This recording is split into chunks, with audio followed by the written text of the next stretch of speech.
विधानसभा seat से कांग्रेस नेता मुकेश मल्होत्रा के चुनाव को शून्य घोषित किए जाने के बाद प्रदेश की राजनीति गर्मा गई है। कांग्रेस ने इसे आदिवासी समाज के जनादेश पर प्रहार बताते हुए सुप्रीम कोर्ट जाने का ऐलान किया है।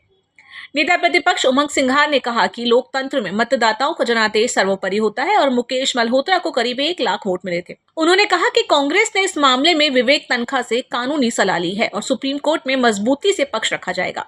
सिंघार ने भाजपा पर निशाना साधते हुए कहा कि कई मामलों में अलग अलग परिस्थितियों में फैसले हुए हैं। उन्होंने नरोत्तम मिश्रा के पेड न्यूज मामले और विधायक निर्मला सप्रे के चुनाव से जुड़े विवाद का जिक्र करते हुए कहा कि इन मामलों में भी भाजपा की भूमिका सवालों के घेरे में रही है। वहीं भाजपा प्रदेश अध्यक्ष हेमंत खंडेलवाल ने कांग्रेस पर पलटवार करते हुए कहा कि न्यायालय के फैसले को राजनीतिक रंग देना उचित नहीं है। उन्होंने कहा कि पूरी तरह कानूनी और चुनावी प्रक्रिया का मामला है, इसे आदिवासी विरोधी बताना गलत है। लोकतंत्र में मतदाताओं का जनादेश सर्वोपरि होता है और मुकेश मल्होत्रा को 1 लाख वोट मिले। क्या जनता लोकतंत्र के जनादेश को कहीं ना कहीं मैं समझता हूं कि उस जनता के साथ, जनादेश के साथ एक दुख की खबर है। मैं हाईकोर्ट के निर्णय को सम्मान के साथ कहता हूं,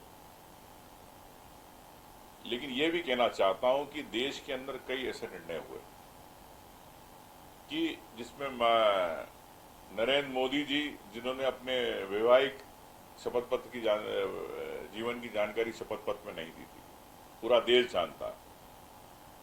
पड़ोस के राज्य महाराष्ट्र के मुख्यमंत्री,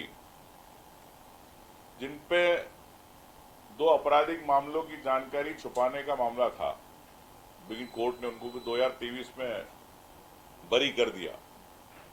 और एक पूर्व गृह मंत्री नरोत्तम मिश्रा जी, जिन पर पेड न्यूज को लेके आज भी मामला लंबित है, वो चुनाव आयोग ने माना था कि ये पेड न्यूज का मामला है, लेकिन चुनाव आयोग ने आज तक निर्णय नहीं किया। तो आप देखते हो कि जब इनकी सरकार, इनके लोग में बात आती है तो किस प्रकार से ये लोग दबाव बना के निर्णय कराते हैं।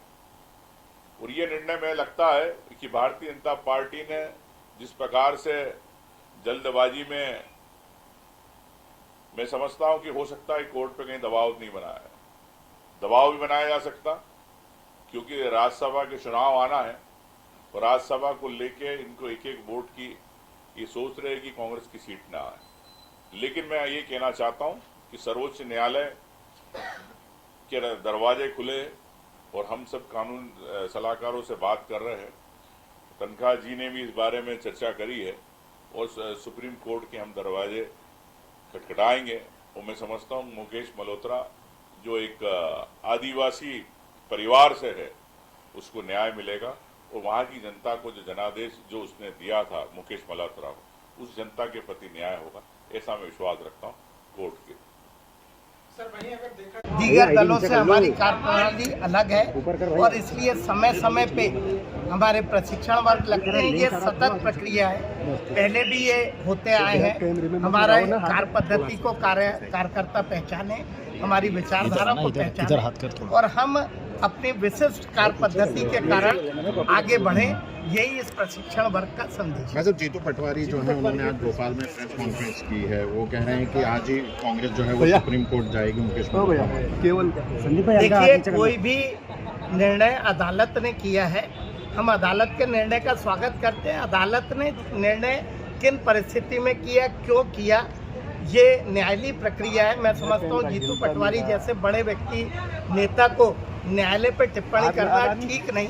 न्यायालय जो भी करता है किसी न किसी कारण। जीतू पटवारी का कहना है आदिवासियों का गंभीर आरोप लगा रहे हैं। जीतू पटवारी कह रहे हैं आदिवासियों का अपमान कर रही है बीजेपी इस तरीके से। देखिए, अदालत की कार्रवाई है, इसमें अदालत ने किन्हीं परिस्थितियों में कोई चुनाव प्रक्रिया का पालन नहीं होने के कारण निर्णय लिया है, जो एक स्वाभाविक प्रक्रिया है।